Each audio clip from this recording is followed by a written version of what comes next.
I will be honest with you. I was planning to just make a simple video about a cool new co-op game for a few evenings, something you can enjoy with your friends. But after playing it more, I realized that I feel frustrated. And no, it's not because the game is bad. Quite the opposite, actually. I really like the concept and the initial implementation.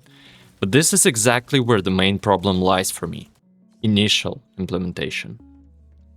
Games used to come out complete, and even though they were not free of bugs and problems, cause nobody is fully protected from that, the work itself was usually already complete. Nowadays, the marketing model in the gaming industry has changed a bit, and now all platforms are absolutely swarming with unfinished skeletons of games, coming out in early access and staying in prolonged development for many years. I'm not arguing, many of them have an idea and the core gameplay, they only need a bit of polishing over a couple of years. And still, as a player, it often upsets me when a game has gigantic potential and could become something incredible if it had simply stayed in development for longer. I want to point out, I understand why developers do this, because nowadays finding funding is not easy, and I'm not criticizing them for this kind of decision. On the contrary, I treat it with understanding and I really love the gaming industry. And only because of that I can get pulled into ranting for several minutes straight about how a game is genuinely awesome, but could have been practically top level if it had come out complete right away.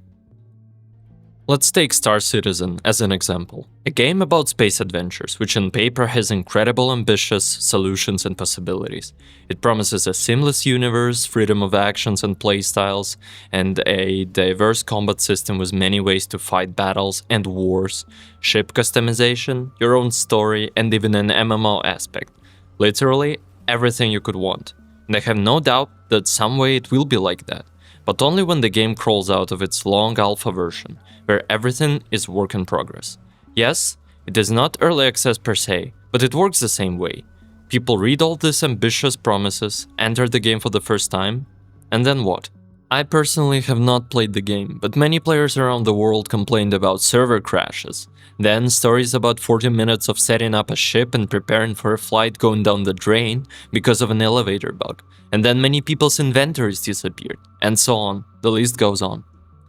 Those lucky ones who still managed to take off noted the high immersion, incredibly beautiful graphics, and the space vibe. But the admiration was quickly replaced by the question, what next? Players complained that the systems were unfinished, missions were broken, and there was practically no structure. And this is the main problem of early access games. Another very different example is Hades 2. Here, things were much better. Even in early access, the game felt pretty good, but the case was different. In many places there were only character placeholders, and the design of many things was unfinished. At first, all keepsakes looked the same, and many NPCs still did not have their own model. Moreover, not all weapons were available yet, and the variety and scale of the sequel to the well-known roguelike simply did not feel right. There was no Hades feeling for which I loved the first game. Besides, in the sequel you can go not only down to Tartarus to defeat Kronos, but also up to Olympus to help the gods. So, in early access on the way to Olympus, you could run through only the first two locations, before the game cut off. What I mean is, Hades is known for its style and variety, and neither of those was ready when it came out in early access. I agree, the whole core of the game was there, and there was nothing extremely critical. But for me, this played a key role. In early access, the game bored me and did not feel like what I was used to seeing after the first part. And now, the game has been polished up, and I came back to look at it literally a couple of weeks ago. And now I cannot get out of the runs. It's phenomenal. However, because of early access, the first impression still ended up blurred. And that brings us to Jump Space. First, I'll explain what the game actually is, and then I'll share my opinion and explain how my frustration with the game is connected to early access. Jump Space is a cooperative PvE game where the player, together with their crew or alone, fights against intelligent machines that have taken over the galaxy. The gameplay loop is somewhat similar to a hybrid of roguelikes and extraction games.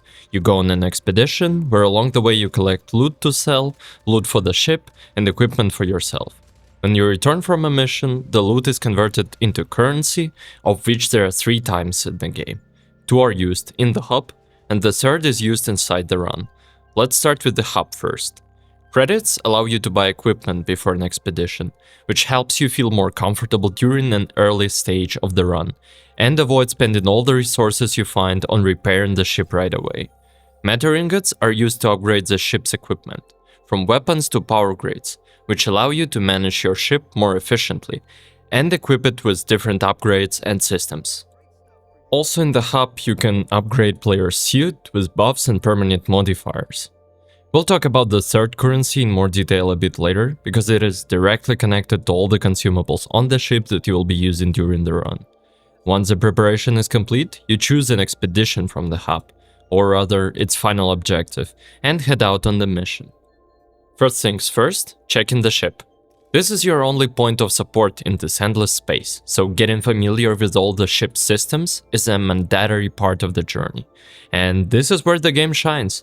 The ship has a ton of interesting things on it, which unlock gradually and keep the sense of discovery going for a long time. Let's go through this in order. First, you have the pilot seat, from which one player controls the ship. The turret, which allows another player to shoot at enemies. The system for managing all systems, the power grid. Then the artifact compartment, where artifacts are essentially direct buffs for your ship, or for you. A crafting station, which allows you to synthesize consumables for the player and for the ship. And this is exactly where matter comes in play, the third currency we talked about earlier. With matter, you can craft various items, and depending on how strong the item is, synthesis requires different amounts of matter. Which makes sense. And this is where the main management of limited resources during the run begins. Want to repair the shields? You need matter. Want to craft ammo for yourself or the ship? Matter. Produce an automatic rifle better than your basic pistol? You guessed it. You need matter. You can obtain it in different ways. Sometimes clusters are found just floating in space. Sometimes you need to destroy enemy ships. And sometimes it appears as loot. Either way, you need to collect it and feed it to the ship in order to use it. However, even here, things are not as simple. The system here is made in a very interesting and, I guess, realistic way, as much as that is possible within the concept of science fiction. When the ship flies into matter, it gets collected into 3 collectors on the ship's hull, from where you need to manually take it and send it to the cargo bay, where you will also manually send it to the ship resources. After that, it will be ready to use. In calm moments, when your ship is not being attacked, this might seem like a routine complication, but that feeling is deceptive. As soon as there are too many enemies and the ship takes serious damage, you immediately feel how much stress this system adds. Often, you will need a separate player who is specifically focused on repairing the ship, as well as crafting and collecting matter. And what exactly is there to repair? The ship can catch fire, the radiator can break, there can be a radiation or matter leak, the hull can be damaged, the ship's core can be under threat, the power grid can break and certain ship systems can go offline. The player who is dealing with the ship definitely will not be bored. Oh, and you can also get boarded, and certain equipment systems can be completely destroyed, after which you will have to craft and install them again. This part of the gameplay is simply excellent, and provides enough variety depending on what role the players take on. At first, you learn to control the ship and shoot back at enemies using the turret. Then it turns out that collecting matter isn't that simple, and it is constantly in short supply, so you learn to optimize it and the ship's resources. Then artifacts appear, and you need to decide which one to remove, which one to install, and which one to upgrade. Then it turns out the ship has expanded, and now there are more convenient passages. Then the power grid breaks, and you need to decide how to manage without certain parts. You get boarded, you have to defend yourself. Then it turns out, even with ordinary weapons in the player's hands, you can shoot down enemy ships, and so on and so forth. This constant process of mastering something new keeps the excitement from the sense of discovery alive for a long time, and that is important. In games like this, you want to find new tricks and more optimal ways to overcome difficulties. We played as trio, and everyone always had something to do. There was no situation where 2 people were flying around while 1 person was just sitting there doing nothing. And now to the actual question. What does early access have to do with it? Does that mean I don't like the game? That's the thing, lads, I do. It's fucking great. But it could be so much more, and this is what I find frustrating. The concept, the core systems, the idea, all of these are good already, but the game needs some filling now, and a solid amount at that. What do I mean? Let's break it down in order. After the incredible ship gameplay, the game raised the bar by showing me you can expect detailed and varied sci-fi experience. But ground operations and certain gameplay decisions outside the ship immediately show you the opposite, which creates an unpleasant dissonance. And let me clarify this one more time. I'm not saying that the decisions are bad and that everyone around is wrong, no. I'm only going to explain what caused my frustration after I saw the outstanding implementation of the ship gameplay. First of all, the game desperately lacks variety. The final missions are done well and add some spice to your adventure. You have the defense of a huge frigate, actual combat operations with capturing cannons, and wall trade. Cool. They're usually both interesting and intense, and you can also raise the difficulty higher to feel more of a challenge. Unfortunately, I cannot say nearly as many positive things about operations outside the ship. The events there are much more repetitive. The essence of the missions can be different, but the objective often comes down to one thing: destroy something or survive for a certain amount of time and loot the world. Yes, looting feels good, and at first the shooting itself was also intense, but over time it became familiar and stopped impressing me as much. Unfortunately, there are not that many weapons in the game, and if you get something decent, you will often have to play with the same gun for a very long time. I really miss the elements of science fiction. Besides the railgun and the heat blade, all the other weapons are too ordinary. Shotgun, rifle, another rifle, and so on. There are enough enemies, but they also start to feel repetitive after a couple of runs. The situation is saved by the difficulty of the combat. On higher difficulties, you can no longer just jump around in circles and kill everything. You also have to use consumables and play around cover, but once you get used to it, even that stops being a major problem. Even if, according to the lore, the mad robots control the world, and if I'm wrong, don't judge me, I did not dive too deeply into the details. It would be great to tie in one or several more enemy races or variants, each with their own gimmicks and abilities. Or maybe add another robot faction with different behavioral patterns, which would break up the endless stream of tin cans flying at you in a horde. The potential with weapons is also huge. In endless space, there can be an endless amount of technology. If new types of enemies appeared, then their weapons could also be alien, which means the variety would instantly become many times bigger. Secondly, the inventory and item management need a massive rework. The player has only 4 slots, and one of them is permanently occupied by a useless basic multi-tool, essentially a weak pistol. Yes, you can boost it through suit buffs, but it still does not even come close to the dropped guns in terms of convenience and damage. As a result, the inventory is constantly occupied by a useless item. By the way, you can only carry 4 items, and any item beyond that immediately turns into a bag, into which you can put a bunch of other items, which is useful, but don't be too quick to think this way. Now, imagine that you need to pick up a fire extinguisher, but your item carrying slots are full. How do you imagine the process? I would assume the following. First, the fire extinguisher is taken into your hand as a 5th slot. The player uses it for its intended purpose, then either throws it away and maybe switches it for something else, and the fire extinguisher falls out of their hand by itself. Do you think it would work like that? No. Everything is much more interesting. Instead, it will happen this way. First, the fire extinguisher turns into a bag that you can only carry. You, while cursing, press the G button to put it down like every other item.